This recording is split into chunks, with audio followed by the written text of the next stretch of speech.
इस वीडियो में हम लोग फेमस इंडियन इंग्लिश नोवेलिस्ट राजा राव की लाइफ को डिस्कस करेंगे। बड़ी इंटरेस्टिंग वीडियो होने वाली है। चलिए शुरू करते हैं। मिलता हूं इस वीडियो के एंड में। राजा राव का टाइम स्पेन था 1908 से 2006 तक।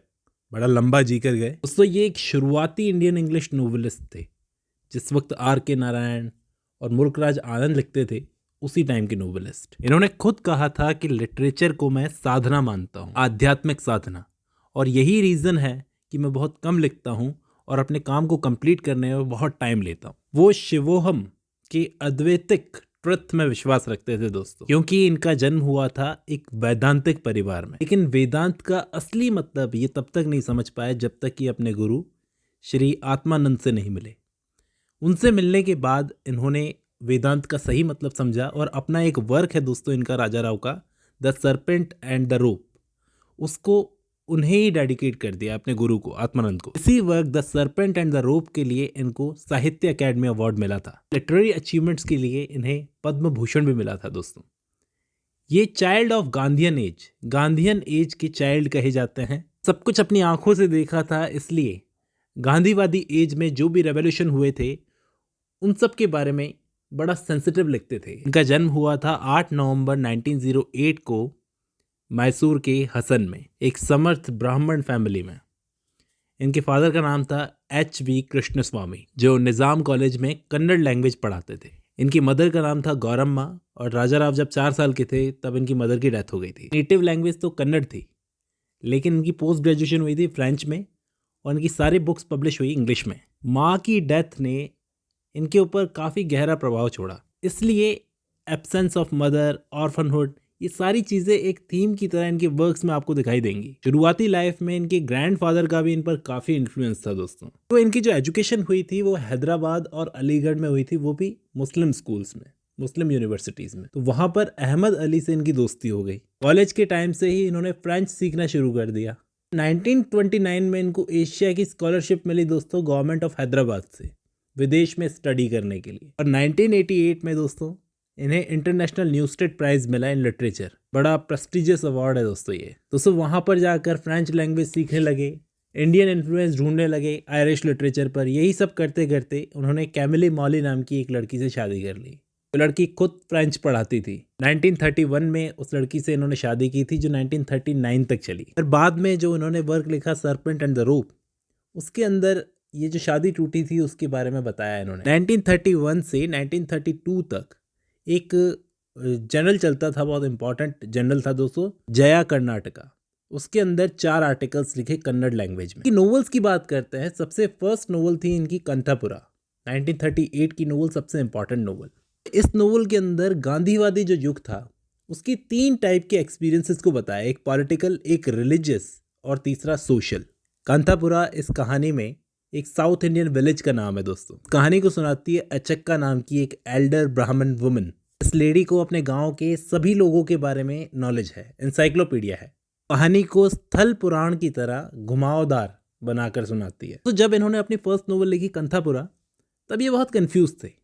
लेकिन जब इन्होंने सर्पेंट एंड द रोप को लिखा, बड़ा तसल्ली से इन्होंने अपनी लाइफ के विजन को बताया, ढंग से एक्सप्रेस किया। इसलिए सर्पेंट एंड द रोप जो था वो इनकी स्पिरिचुअल फुलफिलमेंट का रिजल्ट था, जो इनको अपने गुरु से मिलने के बाद में मिली थी। बात करते हैं इनकी novel serpent and the rope की। 1960 की नोवेल है। इस नोवेल में जो मेन कैरेक्टर है वो है रामास्वामी। उसके फिजिकल और साइकोलॉजिकल एक्शंस को ये नोवेल बताती है।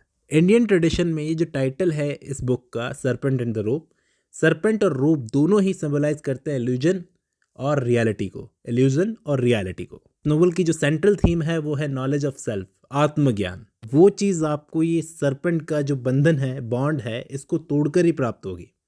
और ये चीज़ राजा राव को हुई थी अपने गुरु से मिलने के बाद में, इसलिए ये बुक उन्होंने अपने गुरु को समर्पित की है। इस कहानी में वही है जैसा इनकी खुद की लाइफ में, राजा राव की लाइफ में। रामास्वामी को एक फ्रांस की स्टडी करते वक्त एक लड़की मैडलिन से प्यार हो जाता है, उससे शादी हो जाती है।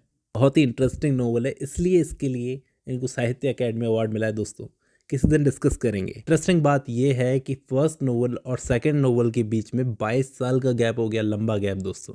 इसलिए इन्होंने कहा था कि ये लिटरेचर जो है मेरे लिए साधना है, इसलिए मैं इसको लिखने में इतना टाइम लेता हूँ। ARS अयंगर ने अपनी book Indian writing in English में लिखा है कि कांठापुरा अगर राजा राव की रामायण है तो सरपेंट एंड द रोप उनकी महाभारत है। अब नेक्स्ट इनका इंपॉर्टेंट वर्क है द कैट एंड शेक्सपियर, 1965 का फिलोसॉफिकल फिक्शन है दोस्तों, और सरपेंट एंड द रोप का सीक्वल भी कहा जाता है। ये मेटाफिजिकल फिक्शन के अंदर राजा राव का बढ़िया एक्सपेरिमेंट है। राजा राव ने खुद इस बुक को बुक ऑफ प्रेयर कहा है। इस कहानी के दो मेन कैरेक्टर हैं रामकृष्ण और गोविंदम।